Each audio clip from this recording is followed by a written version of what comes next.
욥이 이 고난을 당할 때 욥의 세 친구 엘리바스, 빌닷, 소발이 이제 계속하여 욥을 향하여 이제 변론을 하게 되어집니다. 너는 악하다. 너는 죄 가운데 산다. 그래서 너의 형편이 너의 죄 때문에 일하다. 이런 식으로 이제 계속 정죄합니다.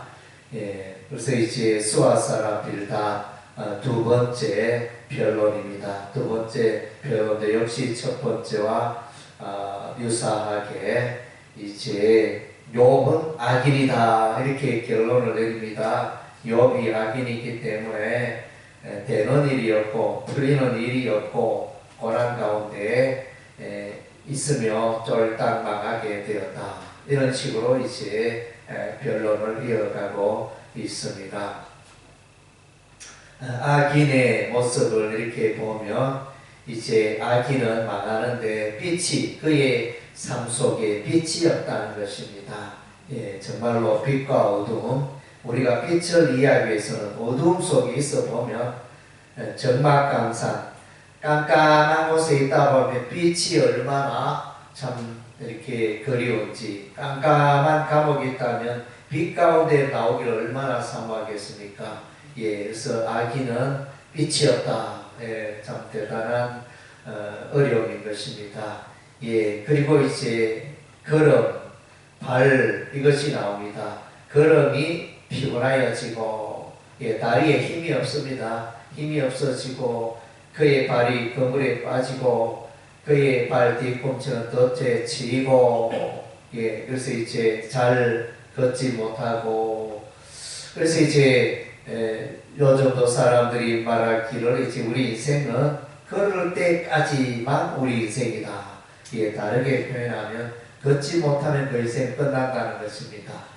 젊었을 때는 얼굴이 소중하고 또 피부가 소중하고 뭐 여러 가지 다른 것들 우리가 이제 신경을 쓰는데 노년에는 이 다리가 너무너무 소중합니다. 다리와 다리 근육. 그래서 이제 걷지 못하면 끝나는 것입니다. 침대에 누워있다 보면 이제 죽을 날만, 쇠할 날만 남아있다는 것입니다. 그래서 이제 우리가 다리 근육을 이제 잘 키움이 필요합니다. 그리고 이제 질병이 그의 피부를 삼키리니 지금 이제 욥의 몸에는 종기가 가득 차 있습니다. 피부병으로 가득합니다. 그래서 이제 참 괴로운 시간인데 악인들에게 이러한 질병으로 가득하리라 이렇게 말하고 있습니다. 건강이 나빠지고 재물이 떠나고 하는 이제 이런 재앙들이 임하며 마침내 악인은 무덤에 가고 멸망에 이르고 14절에 보면 그가 의지하던 것들이 장막에서 뽑히며 그는 공포의 왕에게로 잡혀가 공포의 왕은 이제 사망 권세를 말하는 것입니다. 그래서 유황이 시체 위에 뿌려지고 그래서 이제 죽음의 길로 들어가고 아무도 그 악인의 이름을 기억하지 않고 그는 죽는 순간 이제 모든 것이 사라져 버리는 것입니다. 그래서 이제 악인, 불의한 자에 대해서 이제 빌닷이 열거하고 있는데 악인은 이와 같이 망하되 쫄딱 망하고 건강이 망가지고 모든 것들이 무너져 내리는 그런 이제 결과가 악인에게 온다. 그래서 이제 욥의 형편이 악인과 유사하고 그래서 욥은 악인이다. 이렇게 빌닷은 결론을 내리고 있습니다. 그러나 실상은 이제 욥이 이렇게 자신의 죄 때문에 악으로 인하여 고난을 받는 게 아닙니다. 그래서 이제 의사가 환자를 치료하기 위해서는 정확한 진단이 이루어져야 하는데 이 빌닷은 욥을 정확하게 욥의 상태를 정확하게 그 원인을 정확하게 진단하지 못했습니다. 그래서 일반적으로 욥을 정죄하고 회개하라, 악에서 떠나라.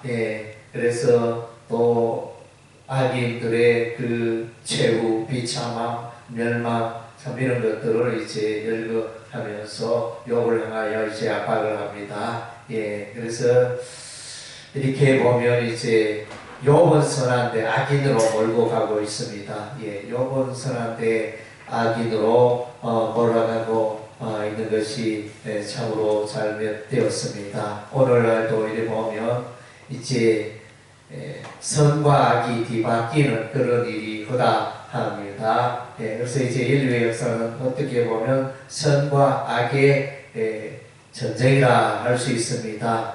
성경에도 보면 하나님이 계시고 하나님은 선하시고 사단 마귀는 악하고, 그래서 이제 하나님과 마귀의 영적 전쟁, 이러한 것들이 이제 세상 나라에 임하게 되고 사람들에게 임하게 되어지고, 때로는 이제 악의 세력이 사단 마귀의 세력이 왕성하고 강하고, 사단 마귀도 이제 권세가 있습니다. 공중 권세를 잡고 있습니다.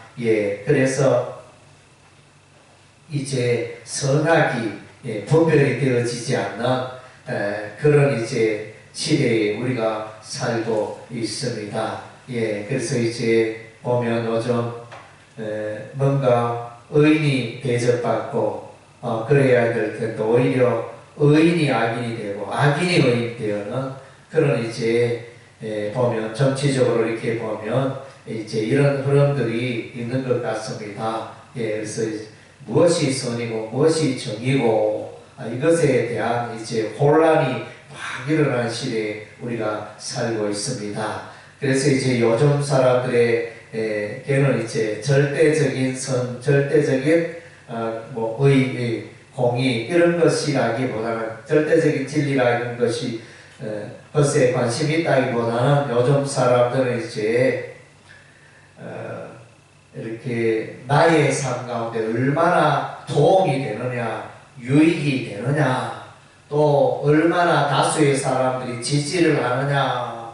그래서 이 다수의 사람이 지지하면 그것이 그것이 악할지라도 문제가 되지 않습니다.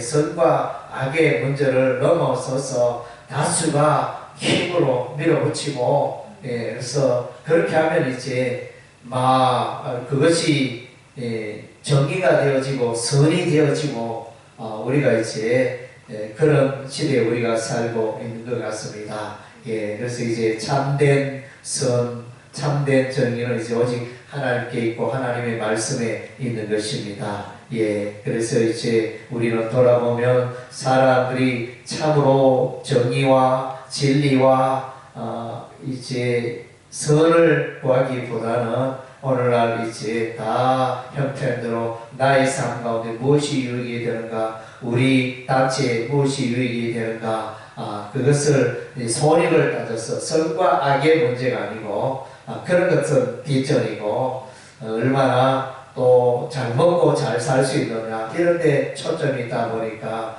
점점 이제 선악의 분별이 없어지는 어제의 선이 오늘의 악이 되어지는 이런 시대에 우리가 살고 있는 것입니다. 그래서 우리는 이제 늘 선악을 분별할 수 있는 힘을 달라고 또 기도하며 우리가 악에 속할 것이 아니라 선에 속하여 또 다른 가치가 우리의 인생이 되어야 할 줄로 믿습니다. 기도하겠습니다.